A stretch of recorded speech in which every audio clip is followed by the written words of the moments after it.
안녕하세요. 오늘은 미로키 MC8 BLP DRC 드릴을 어떻게 하다 사게 됐나에 대해서 잠깐 이야기해 보려고 합니다. 지금부터 이제 하는 알려드리는 내용은 상당히 주관적인 내용이기 때문에 제 개인의 그냥 드릴 선택기라고 생각하시고 편안하게 봐주시면 될 것 같습니다. 가정용 드릴 선택 기행문입니다. 도대체 왜 MC8을 골랐을까 라는 문제가 생기는데요. 가정용 충전식 드릴이 필요했는데 다양한 팩터를 고민을 하고 골랐습니다. 왜 해머 드릴이냐? 이 해머 드릴의 특성은 가정용하고 이제 가장 어울리는 게 있습니다. 이 해머 드릴의 특성은 여기 부분에 보시듯이 드릴 기능과 해머 기능이 있어요. 이 해머 기능은 벽을 치면서 드릴링을 해서 구멍을 뚫어주기 때문에 저런 콘크리트 벽 같은 경우에 구멍을 뚫거나 금속판에 이제 타공 작업을 해야 될 때 작업이 빠르고 편합니다. 현장에서는 볼트를 체결하고 나무에 긴 피스를 받고 할 때는 임팩트 드릴이 더 유용할 수 있는데 가정에서는 그런 나무나 전문적으로 철 제품을 타공하거나 하는 일은 없기 때문에 가정에 쓰신다면 해머 드릴이 맞다 라는 결론을 내리게 됐고, 그 20년 동안 일반 드릴을 써왔습니다. 이 일반 드릴을 쓰다 보니 구멍 뚫는 게 너무 불편한 겁니다. 그래서 속도는 받쳐주고 토크는 나오는 것 같은데 타공 기능이 없다 보니까, 두드리는 기능, 해머 기능이 없다 보니까 구멍이 잘 안 뚫리는 걸 알게 됐습니다. 그래서 해머 드릴이 맞다 라는 결론을 내렸습니다. 왜 20V를 선택했느냐입니다. 유선이 있고 12V가 있고 10V대죠. 18V에서 20V 드릴이 있는데 왜 20V를 선택했냐도 제법 중요한 사항입니다. 12V 드릴 같은 경우에는 드릴만 놓고 사용할 때는 12V면 충분합니다. 이케아에서 가구를 산다거나 이사를 갈 때 조립식 가구를 뜯고 해체하고 분해하고 다시 재결합하는 과정은 12V 드릴이면 충분히 쓸 수 있습니다. 근데 이제 왜 20V냐 하면, 제가 이제 전원주택 생활을 시작을 하면서 요즘 모든 전동기구들이 내연기관으로 돌아가던 공구들이 차츰 전동, 그것도 충전식으로 바뀌고 있는 추세입니다. 가장 먼저 바뀐 게 전동 드릴이고요. 그 다음으로 바뀌고 있는 게 요즘 예초기도 전동 예초기가 나오고, 엔진톱 또한 마찬가지입니다. 엔진톱도 전기톱으로 바뀌는 추세라서 이 12V를 선택할 경우에는 그런 다양한 공구로 한 개의 배터리를 가지고 전환이 힘들어지는 추세입니다. 그래서 이 배터리를 가지고 다른 전동기구를 베어2를 사가지고 전기톱도 쓰고, 물론 제가 벌채를 하거나 목공 작업을 할 건 아니고 간단하게 집에서 가지를 친다거나 집에 이렇게 굴러다니는 돌들을 좀 자르고 도끼질 하기 편한 크기로 끊어서 아궁이 방이 하나 있습니다. 나무를 넣을 만큼 또는 도끼질을 할 만큼의 적당한 크기의 나무를 자를 때, 현재 지금 전동톱이 있는데 이걸 내연기관 엔진톱으로 갈지 전기톱으로 갈지 깊이 고민을 많이 했습니다. 엔진톱 같은 경우에는 오랫동안 사용하지 않으면 민감한 부속들이 고착이 되거나 경화돼 가지고 고장이 나는 경우가 많이 있습니다. 그래서 엔진톱을 쓰는 사람들이 제일 고민하고 힘들어하는 부분이, 계절이 워낙 뚜렷한 한국에서 여름을 경과하고 가을에 엔진톱을 다시 꺼내서 쓰기 시작할 때 시동이 안 걸리거나 연료 공급이 원활하지 않거나 하는 문제로 많이 고생을 합니다. 예초기도 마찬가지입니다.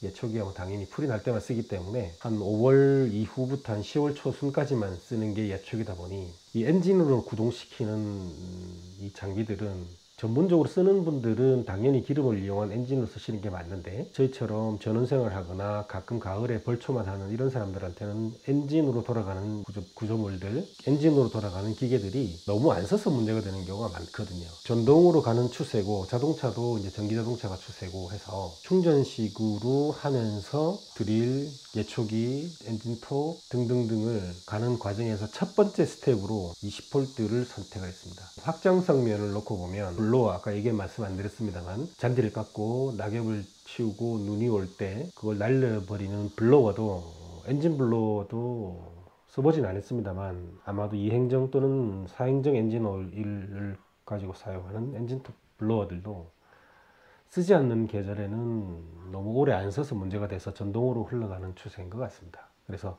블로어, 엔진톱, 그 다음 예초기 등등등 한 3가지, 4가지 정도를 복합적으로 고민해 가지고 20V 드릴이 맞다라는 결론이 나와서 20V 드릴을 선택하게 됐습니다. 전동 드릴을 만드는 회사는 참 여러 회사가 있더라고요. 보니까 한국 제품 중에는 계양이 아주 우수하고 전 세계적인 망을 가지고 있는 디월트와 일본 제품의 마키다, 미로키가 있고 보시, 스탠리 등 다양한 글로벌 제품들이 많아요. 이 제품들 중에 하나 고르는 게 쉽지는 않았습니다. AS를 생각하고 국내 유통망, 그 다음에 부품 수급, 고장났을 때 이런 장비들은 한번 사면 20년은 쓰기 때문에 계양 제품을 고를까, 노란색을 가지고 있는 깜찍한 디자인, 노란색과 검은색을 같이 쓰고 있죠. 이 디월트와 스탠리 같은 회사죠. 이 두 제품을 고를까, 아니면은 마키다도 검토는 했습니다. 그리고 지금 제가 구입한 미러키, 보급형으로 가장 많이 보급돼서 주위에 가장 많이 보이는 제품이 보시 제품입니다. 보시와 마키다를 포함한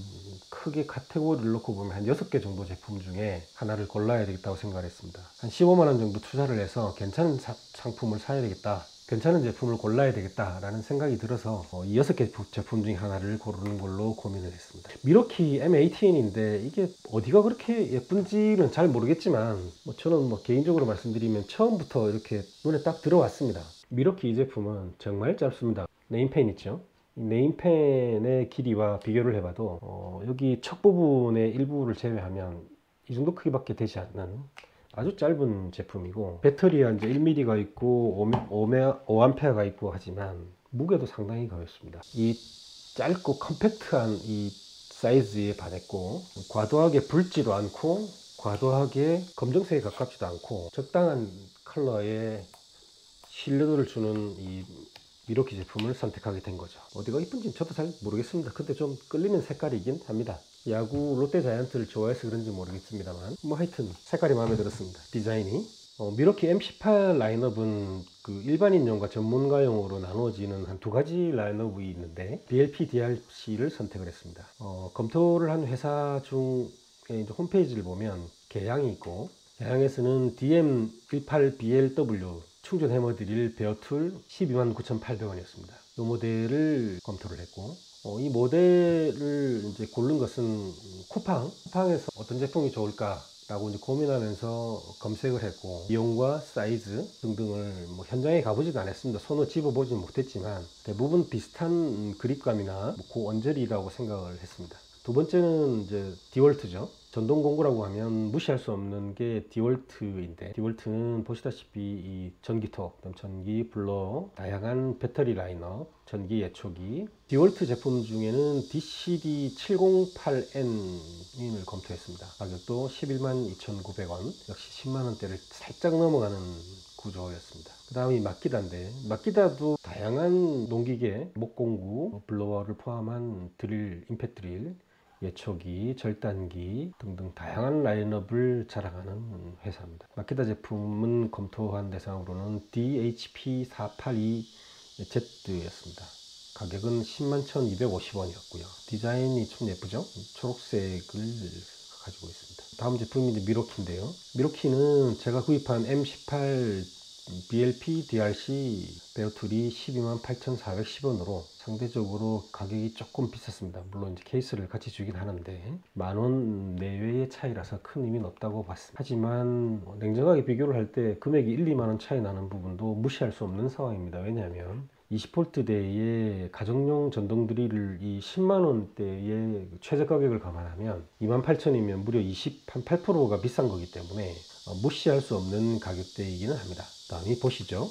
제 주위에서 GSB 8V55 모델은 엄청 많이 봤습니다. 제가 이 공구통도 지금 공구함으로 쓰고 있는데, 보시 제품은 정말 보급형으로 엄청 많이 팔려가지고 각종 이마트나 홈플러스, 코스트코, 트레이더스 같은 경우에서도 109,500원, 11만원 가격대에 엄청나게 풀려왔던 제품입니다. 그리고 스탠리, 설명하려면 좀 길지만 디월트와 같은 라인 계열의 회사죠.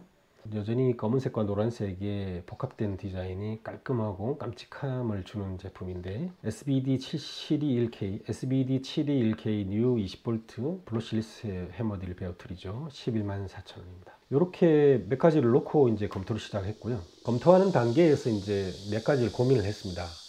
고민했던 팩트가 뭐 여러 가지가 있는데, 제일 첫 번째가 이제 다른 배터리 장비들과 호환이 되느냐, 그리고 그 회사가 확장성이 있는 회사인가를 검토했습니다. 확장성이라고 하면 선풍기, 전기톱, 예초기 등 시골집, 전원주택에서 쓸 수 있는 공구들이죠. 이 자동차를 비롯한 거의 모든 공구들이 유선과 엔진 동력에서 충전식 공구로 넘어가는 전환 시점에 이미 와 있고 지나가 있는 것 같습니다. 향후 확장성을 감안해서 볼트대의 고전압 제품을 쓸 필요가 있다고 생각을 했습니다. 10V, 12V 제품이 같은 30Nm, 뭐 12Nm 정도로 어느 정도 쫓아가는 제품도 존재는 합니다만, 내구성을 감안하면 20V 선택하는 게 맞다라는 판단을 했습니다. 색깔은 뭐 거의 모든 장비회사가 빨간색을 공통으로 쓰고 있는데, 현장용 빨간 장갑을 좀 쓰는데 익숙하다 보니 좀 강렬해 보여서 그쪽 제품을 선택했습니다. 그리고 모든 공구 사이즈는 전장, 전체 전장, 그 다음 높이 또는 폭이 작거나 좁을수록 좋은 거죠. 드릴 전체의 몸 길이는 공구함을 수납을 할 때나, 아니면 가지고 이동을 할 때나, 또 그 공구함 수납통에서 꺼낼 때, 아니면 이제 작업이 끝나고 툭 던져서 정리를 하는 과정에서 상당히 걸리적거리죠. 그래서 이 걸리적거리는 부분을 얼마나 작은 케이스 안에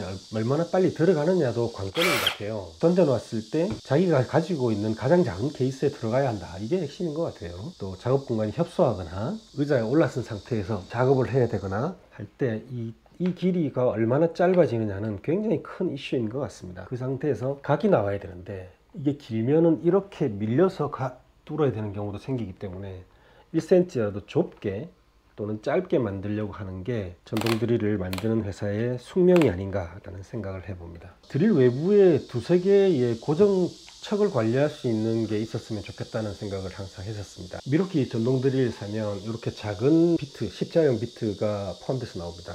여기 보면 이렇게 두 개를 고정할 수 있는 외부 고정 장치가 있습니다. 기존에 있던 것을 이렇게 몸체에 붙일 수 있는 도구가 필요하죠. 그 부분이 좀 마음에 들었습니다.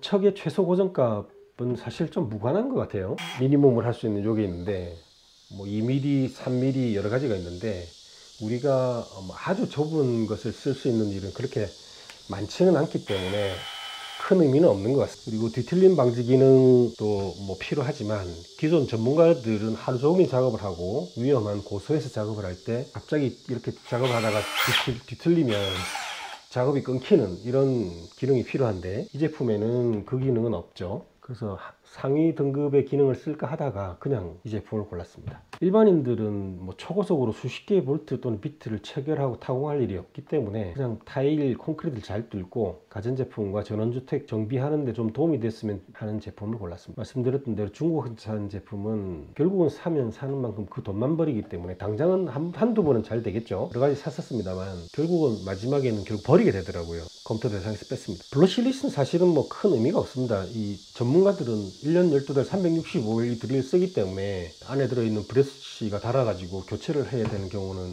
일이 좀 복잡해지는데, 일반 주택에서 보통 사람들이 쓸 때는 블러시리스하고는 사실 상관이 없는데, 전동 드릴, 전동 제품 거의 전체가 브러시리스로 가고 있는 추세이긴 합니다. 기계식, 전자식 변속기 여부는 사실은 뭐 검토를 하진 않았습니다. 배터리 내구성은 굉장히 중요합니다. 이 배터리는 최근에 이제 모 자동차 회사의 자동차 배터리가 불이 나가지고 아파트 전체에 영향을 미쳐가지고 수십억, 수백억 정도의 손해가 났다는 기사를 봤는데, 뭐 무슨 호환 배터리, 무슨 배터리 호환 이런 기계로 얘기를 하지만 실제로는 기계보다 일반인처럼 한 달에 한 번, 1년에 두세 번밖에 안 쓰는 사람은 장기간 이 배터리가 성능을 유지해 주는 게 가장 중요한 것 같아요. 그래서 본체도 중요하지만 배터리도 상당히 중요합니다. 뭐 저가만 찾다 보면 결국 망가지고 새로 구매하게 되죠.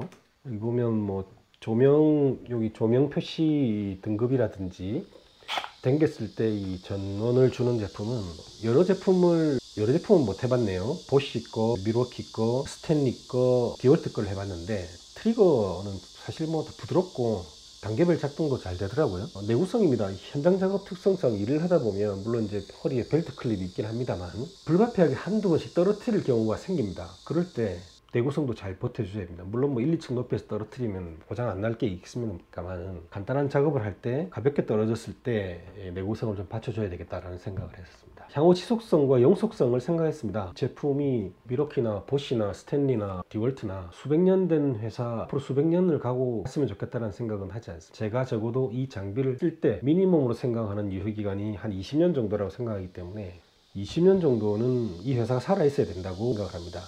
그리고 가능하면 글로벌 브랜드였으면 좋겠다. 그래야 AS 부품을 지속적으로 수급을 할 수 있기 때문에. 그래서 가정용으로 20V대에 10만원대의 제품을 골라야 되는데, 물론 베어툴입니다. 한 6가지, 7가지 정도의 검토 요소가 생기는데, 그게 토크, 그 다음에 길이, 무브와 속도, RPM이죠. 얼마나 예쁜가. 뭐 현장 작업자가 아니고 집에서 두고 쓸 거기 때문에 예뻤으면 좋겠다라는 생각을 했습니다. 그리고 BPM, 최대 타악기 속도, 얼마나 때려주느냐. 그게 중요합니다. 지금 이 무게는 현장 작업자들 같은 경우에는 하루 종일 이걸 들었다 놨다 하기 때문에 무게가 아주 중요하겠지만, 우리 일반 작업자 입장에서 볼 때는 이 무게는 작업 환경에서 얼마나 쉽고 용이하게 할 수 있느냐가 관건이기 때문에 무게도 상당히 중요한 요소라고 생각합니다. 다음에 가격이죠. 베어툴 기준으로 10만원에서 한 12만원대의 가격을 왔다 갔다 하는 가격대이기 때문에 10만원과 12만 5천원의 사이는 25%, 4분의 1 정도 가격 차이가 납니다. 워낙 저렴한 공구다 보니까 가격도 무시 못할 것 같다는 생각을 해봤습니다. 자, 그럼 이제 본격적으로 가볼까요? 해머드릴 비교표를 한번 만들어 봤습니다. 20V 가정용 10만원대 베어툴 기준으로 앞에 보여드린 것처럼 자료를 가지고 한번 만들어 봤는데, 각 제조사별로 모델별 재원표를 한번 메모해 봤습니다. 메모한 게 사실은 아까워서 메모한 걸 엑셀에 이 표에다 집어넣고, 이 표를 가지고 개량화된 숫자가 쭉 나와 있는 것을 순위를 매겨 가지고 1점부터 6점까지 점수를 합쳐 가지고 가장 높은 점수를 매긴 제품을 산 게 이거거든요. 척 타입의 굵기를 이제 2mm에서 13mm까지 대부분 수용을 했고요. 그다음 토크는 사실은 개양한 65, 마키다가 62, 미로키가 60.5, 보시가 55, 스탠리가 80, 스탠리가 월등하죠. 토크도 굉장히 중요한 것 같습니다. 이 토크는 뉴턴미터인데, 이 뉴턴미터가 1m의 거리에 있는 약 900g, 1kg 그 다음에 10분의 1이죠. 100g 정도를 회전시킬 수 있는 게 1뉴턴미터입니다. 이게 이제 자동차에도 사용이 되고, 각종 회전축을 발생시킬 때 회전하는 힘의 크기로 산정하는 단위인데, 토크도 20V 가정용 제품일 경우에는 60인데 스탠리가 가장 80으로 좋았습니다. 무브화 상태에서 이제 RPM인데, 개양이 1650, 디월트가 1750, 마키다가 1900, 미로키가 1700, 보시가 1800, 스탠리가 2100으로 월등하게 나왔습니다. 최대 타악기 속도죠. 해머드릴이기 때문에 이 해머드릴은 얼마나 많이 때려주느냐가 중요한데, 교양은 홈페이지나 쿠팡에 나오지 않았고, 보시와 스탠리, 마키다와 미로키는 2850, 2550으로 표기가 되어 있었어요. 여기에 이제 빈칸이 제법 있는데, 이 빈칸은 제가 그냥 일반인들이 홈페이지에 들어가거나 쿠팡에 들어가서, 쿠팡 판매자들마다 다 다르죠. 하지만 제가 이제 봤던 제품에 그 라인업에 표기가 되어 있는지 없는지만 표기했기 때문에 자세하게 열어보면 구할 수도 있습니다만, 빈칸은 쉽게 찾아볼 수 없었다 라는 개념으로 이해하시면 됩니다. 길이 중요하죠. 개양이 179mm, 디월트가 160mm, 마키다가 198mm, 미로키가 145, 보키가 179mm였습니다. 무게는 1kg에서 500g 차이 나는 정도로 재원표를 보여주고 있습니다. 별거 아닌 것 같지만 이 제조사 입장에서 보면 이 100g을 줄이려고 엄청나게 연구개발을 많이 하는 걸로 알고 있습니다. 물론 길이도 마찬가지겠죠. 개양이 1.10kg, 디월트가 1.20kg, 마키다가 1.50, 미로키가 1.04, 보시가 1.0으로 보시가 가장 가벼웠습니다. 스탠리가 1.20. 가격도 먼저 무시할 수 없다고 말씀드렸지만, 개양이 13만원, 베어툴 기준입니다. 디월트가 11만 3천원, 마키다가 10만 1천원, 미러키가 12만 8천원, 보시가 10만 9천원, 디월트가 11만 4천원. 이렇게 이제 그 나와 있는 재원표를 넣고 가장 저렴한, 가장 작은 제품에 높은 점수를 주고, 가장 비싸고, 가장 무겁고, 가장 길고, 가장 느린, 가장 토크 값이 작은 것에 가장 낮은 점수를 줘서 점수표를 한번 부여해 봤습니다. 개양이 척 타입에서는 13mm대이기 때문에 8.5로 공통으로 줬습니다. 토크도 큰 차이가 없는 상태에서 보시가 55였죠. 그래서 보시가 1점 빠졌고, 스탠리가 가장 셌기 때문에 1점을 더 가져갔습니다. 무브와 속도 RPM에서는 스탠리가 단연 돋보이는 점수를 가져갔고, 상대적으로 1600대를 가지고 있던 개양이 점수를 좀 낮게 가져갔습니다. 길이는 미로키가 가장 짧았습니다. 그래서 10점을 줬고, 마키다가 좀 길었고,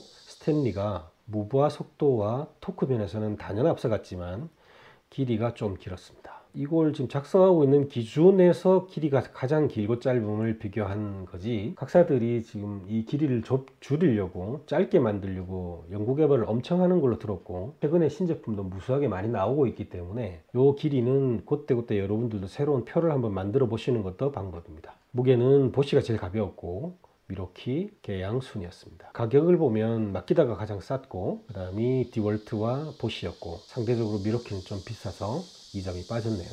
디자인은 뭐 제 완전히 개인적인 의견입니다만 디월트와 미로키가 제일 이쁜 것 같습니다. 검은색과 노란색의 조합은 불변의 조합이죠.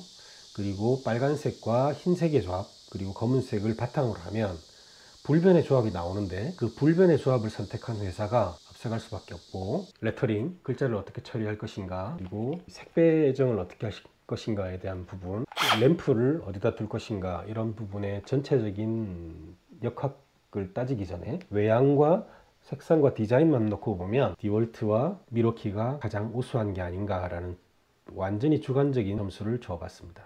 그렇게 해서 이 점수들을 다 합쳐보니 미로키가 67, 1등, 디월트가 66, 2등, 마키다가 63점으로 3등, 보쉬가 61점으로 4등, 스탠리가 59점으로 5위, 아쉽게도 계양이 55점으로 6위를 선택했습니다. 그래서 여러분들이 최고의 토크 값을 다른 걸 검토하지 않고 구한다면 스탠리를 구입하시면 되고, 무브와 속도의 RPM이 어떤 게 좋은가라면 스탠리를 사시면 됩니다. 그리고 전체적인 길이를 생각한다면 미러키를 구입하시면 되고, 가격이 가장 저렴한 베어2를 찾으신다면 마키다를 선택하시면 됩니다. 국내에서 다양한 작업을 하면서 고장이 날 가능성이 높다, 그런 리스크에 노출된다고 하시면 AS 차원에서는 계양 제품을 선택하시는 것도 좋은 방법이 아닐까라는 생각을 해봅니다. 자, 이렇게 점수표를 부여를 하고 난 다음에 그 점수표를 이렇게 방사형 그래프에 한번 집어넣어서 여러분들이 보시기 좋게 정리를 한번 해봤습니다. 원형 차트에다가 넣어보면 이런 단순한 숫자의 합, 그리고 그 합계에 의한 순위보다는 상당히 의미 있는 값을 전해주기 때문에 다양한 팩트,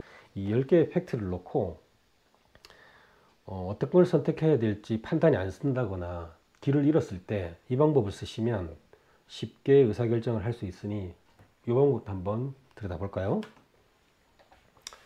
자, 이제 그 회사가 추구하고 있는 색깔을 선에다가 넣습니다.